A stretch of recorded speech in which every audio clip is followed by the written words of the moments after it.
Hello mga kadudols, mga ka-OFW sa Middle East. Ngayon ay 27 of February 2026, Friday. So, green na green si Xwell, kaya nag-green tayo, hindi tayo nagpalit ng damit kagabi. Ngayon pa rin suot natin kagabi at saka ngayon. Ganun talaga ang buhay OFW eh. Pag nag-iisa ka lang siyempre tinatamad ka magpalit-palit. So yan. So si Xwell sa pre-market tayo ngayon, tingin tayo ng top 5 na pre-market na ang presyo is nasa $1 or below $2, So nakita natin nangunguna si Xwell. Si Xwell na naman kahapon. So kahapon nag-close siya dito sa 1.36. So up siya nag-ano siya ng 25%. So free float ni Xwell is 4 million lang. So ibig sabihin ito yung tinitrade binibinta, buy and sell. So 4 million lang. So maliit lang siya, mabilis lang ito maubos sa US market So below 20 million na free float, low float ang tawag niya dyan. So, mabilis yan siya. Kaya pag naubos, mabilis umangat yung presyo. Yung tataas yung presyo, So, sa ngayon, si Xwell, so, tingnan natin yung technical sell. Sa 1-day time frame, wala na. So, dito tayo sa 1-week time frame. So, may sell na $3 at saka 4.6. So, dito muna tayo sa 3. So, kung trace, baka puntahan niya yung trace, Nasaan ba yung trace? Tingnan natin. Anong meron sa trace? So, merong harang dito. Yan. Nasa 2.7. So, yung share, ang dito sa technical analysis, nasa trace So, para safety ka, dito ka na kasi nag-resist dyan So, baka kung sakaling sungkitin niya yan, babalik yan siya dyan, di ba? Magganon yan. So, trace lang muna target natin ngayon. Pag baka malay mo, umangat pa ng 4. May 4 pa Yan, makapal yung 4 man daw. Pulang-pula. Kayang abutin yan Kung talagang tutudo siya kasi ilang porsyento lang yan galing sa 200%, meron pa nga dito mga 500, mag 500 talagang bullish na pag short squeeze ang tawag nila. Nagpanic yung mga nag-short, nagbintahan.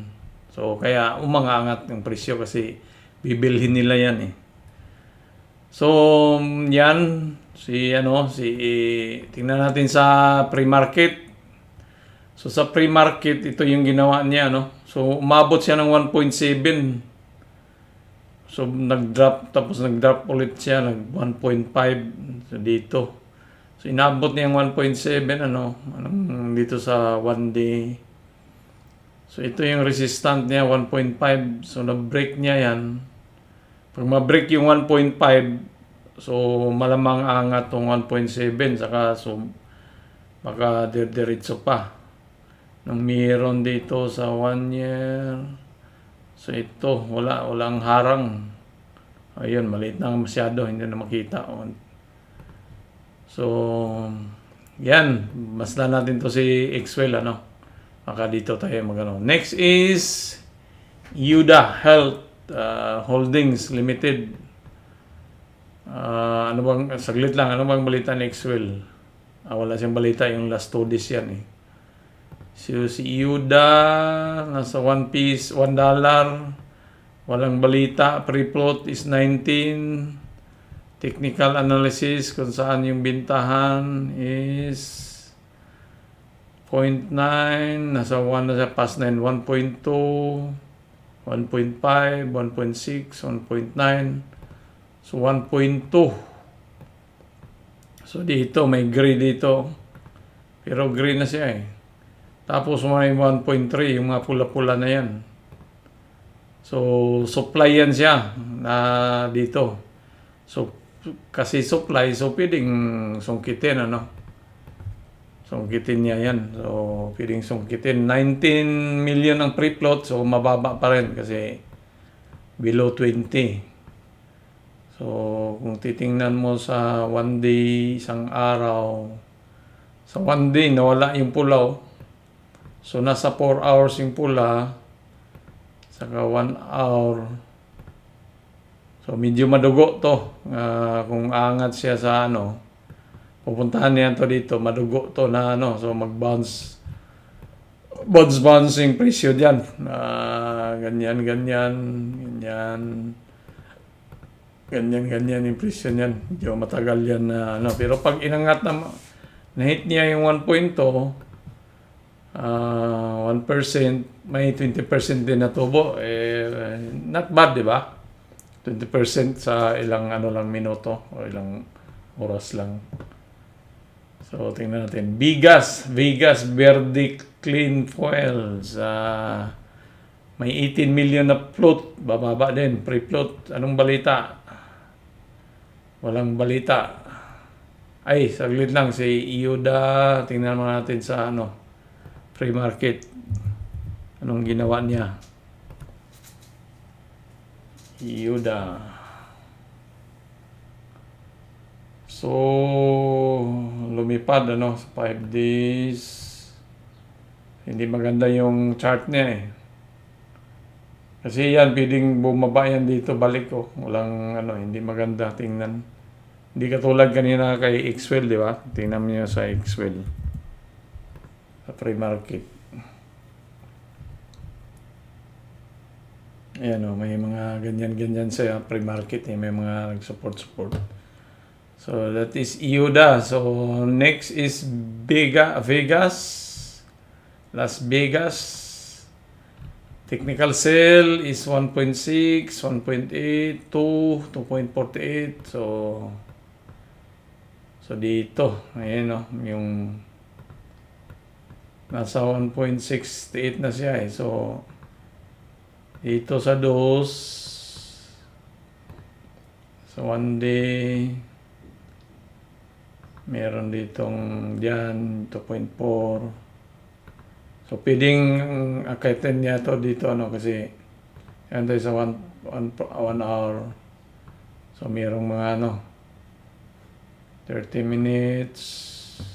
May pula din. So pwedeng gumanon yan. Mahit niya yan diyan. Ganon. Break niya tong pula. Sago pa siya akyat So wala siyang bang news, walang news. So wala tayong mga walang news. Bang tingnan natin yung niya. Free market, saan siya nag-hit. So galing siya dito sa taas pala, biglang bagsak. So bearish. Medyo bearish siya umakyat pala siya ng 1.6 tapos bumaba. Hindi maganda yung chart din sa free market. So si Xwell pa rin, parang doon tayo babantay kay Xwell. Pang-apat si Imnob, may 46 na free float. Ito medyo malaki yung float niya, so medyo mahirap tong makaangat-angat mabagal.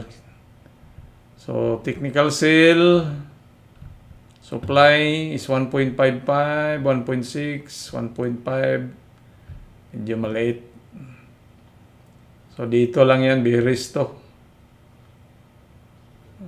Tingnan natin yung, niya, pre-market. Bearish to si Imnob. Hindi ko, so, Xwell pa rin tayo. Nakatotok mamaya. Hindi maganda yung pre-market niya. Pero nag-start siya ng 1.9 So, pwedeng balikan niya, di ba? Pwede ding balikan. 1.9 kaso maraming pula-pula dyan Makapal. Makapal tapos 46 tapos walang balita. Okay lang sana kung 46 tapos may balita. Kasi hataw yan. Magandang balita. So, medyo alanganin tayo. Si OSIG. US Energy. Mayroon siyang 18 million na free float. Medyo mababa. Balita. So may balita si Usig. Ito, medyo target helium, CO2, and oil revenues with first sales expected in 2027. So may target sila. 3 revenues. So kikita yung ano nila dito sa helium, CO2, oil. So yun yung sa year 2027 ano. Project cash flow from 2027 with 20 million invest. Ito, so may mga prospect na investor, 22 million. So yun yung ano, so balita. So katalis yan na pwedeng umangat siya. Kaya sa pre-market, umangat na siya eh. So 4%. So tingnan natin saan yung mga sell. 1 day time frame, $1.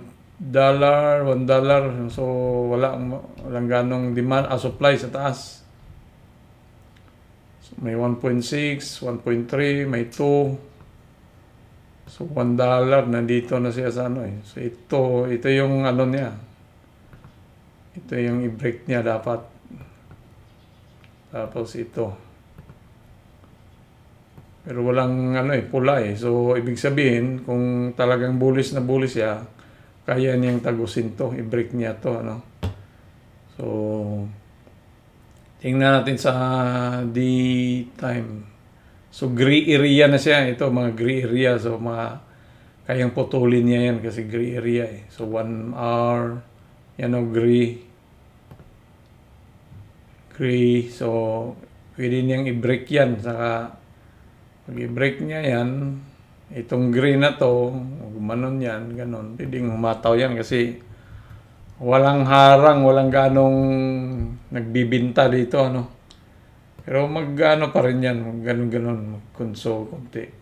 Pero madali, magaan sa kanya. Kasi nga, yung mga seller dito, kukunti na lang kasi gray area na siya. Kung pula yan, solid pula, yun, marami yan sila. Ngayon, gray. So, ito yung ano natin. So, OSIG, tingnan natin yung ano niya, pre-market, saan siya nag-high. Bantayan natin to si Usig saka si Xwell. Dito tayo magano sa kanila. So high niya ng pre-market is $1. $1 lang. Nahit na niya yung $1 eh. 1.07. So 1.07 ito. So ito yung nagalaw 1.27. Wala, medyo maganda. Wala siyang ganong 1.08. So wala siyang ganong ano. Hindi siya nag-action sa... Pero bantayan natin to. Ito yung ano natin. Baka hahataw din talaga to eh. Kasi may news naman. May news naman siya. Yung kandila lang niya kahapon, hindi maganda. Ano? Manipis yung puro week, tapos manipis yung ano diyan eh. So, kumbaga, tinalo siya ng seller. Tinalo siya, tapos maliit lang yung buyer na pumasok. Billion na 1.86 lang kahapon, tapos free float niya is 18. So, 6 pa rin yung medyo magandang bantayan. Pero, hindi natin to anuhin. Pagbigyan natin to si Osik mamaya. Okay. Okidoki mga ka-OFW. Malapit ng trading. 35 minutes na lang. 36 minutes bago mag-open ang US market. Ano. So, yan lang po. Maraming salamat sa mga panood. Paalala. Ito ay hindi financial advice. At huwag kalimutan mag-hit sa like button at saka subscribe sa mga hindi pa naka-subscribe sa ating YouTube na Doodle Goose to US Market. Ano? So, pag napanood nyo ito, yun, doon kayo mag-subscribe. Okidoki. Babus, medyo amigas. Mali na yung ano. Mi amigas, mi amigos, Adios, mi amigos, mi amigas pala. Ganon. Babus!